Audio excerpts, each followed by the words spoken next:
সংসারটা কিভাবে চালাবো বা সংসারের প্রত্যেকটা জিনিস কিভাবে পরিষ্কার পরিচ্ছন্ন করে রাখাটা একটা গৃহিণীর কাজ। সেটা যদি নিজে থেকে আইডিয়া করে সময়ের মধ্যে সারা যায় না, তাহলে হোক না সেটা বড় দিন থেকে ছোট দিন, সংসারের কাজ ম্যানেজ করা যায়, তাই না? তাহলে চলো পরিচয়টা করে নিই। গুড ইভিনিং বন্ধুরা, কেমন আছো তোমরা সবাই? আশা করছি ভীষণ ভালো আছো। আমি পূজা। আমার ছোট্ট পরিবারের সকলকে জানাই অনেক স্বাগত আর অনেক ভালোবাসা জানিয়ে ভিডিওটা শুরু করলাম। আশা করছি ভালো লাগবে।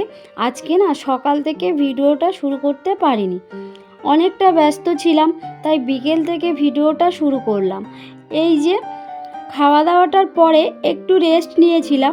নীরুর পাপা ডিউটি থেকে আসার সময় বেল নিয়ে এসেছিল, তাই মাখতে বলছিল। আর আমারও খুব ভালো লাগে, যতটা না পানা বেল ভালো লাগে তার থেকে বেশি কদবেলটা বেশিই ভালো লাগে। আমার মনে হয় তেঁতুল কদবেল এগুলো বেশিরভাগ মেয়েদের ভালো লাগে, মানে একটা আলাদা লোভ থাকে, তাই না? আর আমার কোন কোন বন্ধুর কদবেল খেতে ভালো লাগে জানিও কিন্তু কমেন্ট করে।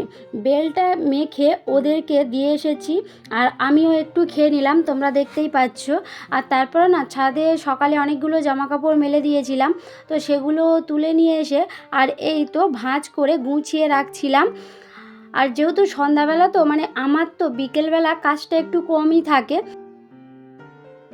একটু জামা কাপড় ভাঁজ করে গুছিয়ে রাখা বেশিরভাগ সময়টা যায় নীরুর পিছনে, জানো তো। মানে নীরুকে পড়ানোর সময়টা আমার বেশি দিতে হয়, মানে রাত্রেবেলা ওই কাজটা আমাকে একটু বেশি করতে হয়, যেহেতু সংসারের কাজ ওই জন্য একটু কম থাকে। যদিও বা থাকে, ওকে পড়িয়ে উঠে মানে তখন হয়তো রান্না বা কিছু খাবার করব বা কিছু কাজ তখনই করে থাকি, তো অনেকটা রাত হয়েও যায়। আর আজকে না দুপুরবেলা মানে দুপুরে ওই স্কুল থেকে আসার সব পরে মানে খাওয়া দাওয়া করে কিছুটা রেস্ট নিয়ে ওর হোমওয়ার্কগুলোও করে নিয়েছিল। কারণ কি বলতো, ও তো সানডেতে ড্রয়িংয়ে যায়, তো তারপরে বিকেলবেলাও ওর একটা ক্লাস থাকে, ডান্সের ক্লাস, তো সেই জন্য প্রচণ্ড চাপ হয়ে যায়, অনেকটা প্রেশারও পড়ে।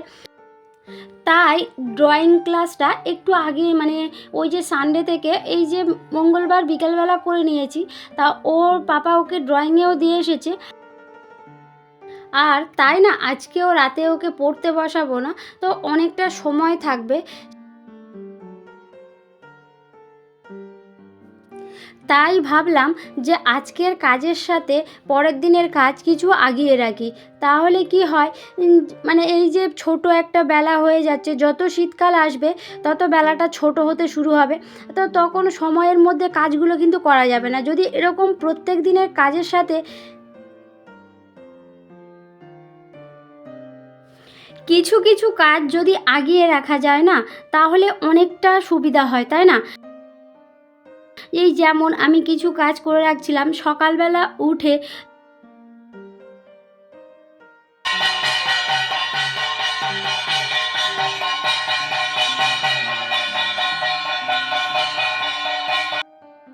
প্রত্যেকটা জিনিস হাতের কাছে পাওয়া যাবে।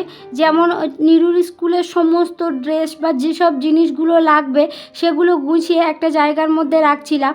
ওর পাপারও সকালের ড্রেস কিছুটা গুছিয়ে রেখে দিচ্ছিলাম।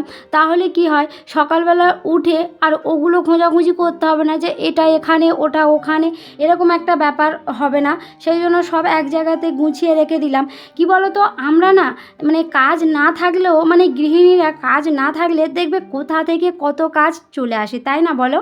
যে কোনো কিছুতেই দেখবে, যেদিন হয়তো রান্না কম আছে তখন দেখবে তোমার মনে হবে যে এই ঘরের এই সবগুলো কোনো কিছু গুছাতে হবে বা কিছু পরিষ্কার করতে হবে, এরকমভাবেই হয়ে যায়, তাই না? মানে কাজ খুব একটা কমই থাকে না।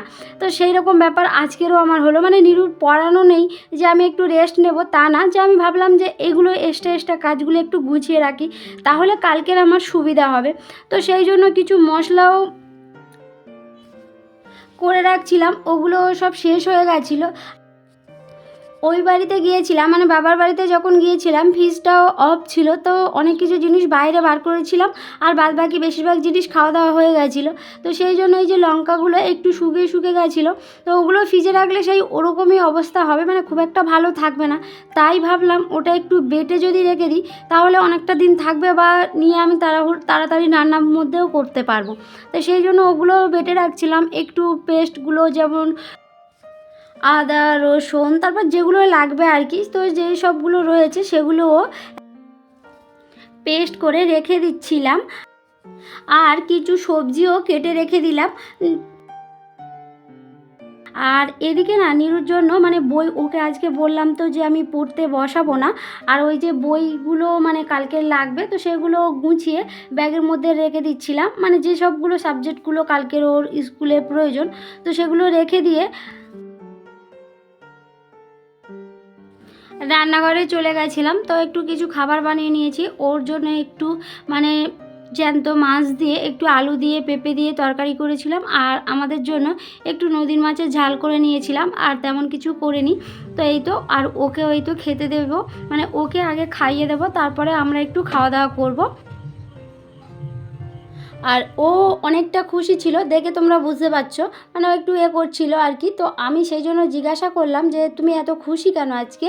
তো ও বলছে যে ওকে আজকে পড়তে হয়নি, সেই জন্য ওর একটু অনেকটা খুশি লাগছে আর কি।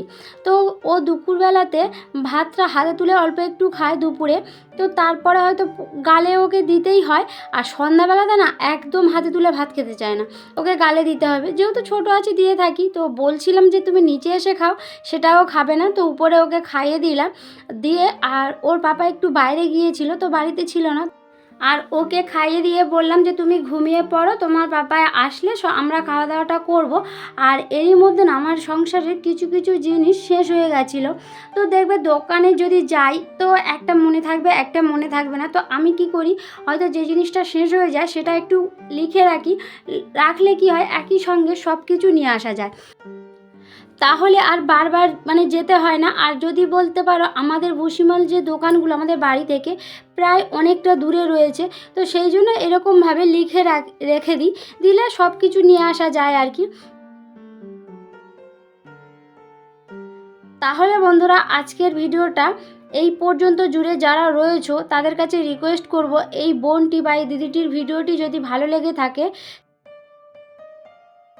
তাহলে একটা লাইক কমেন্ট শেয়ার করতে পারো।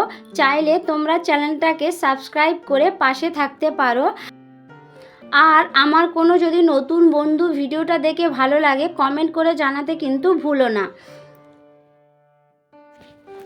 আর নিরুর পাপা বাড়িতে নেই, তো ও আসলে আমি খাওয়া দাওয়াটা করে নেব।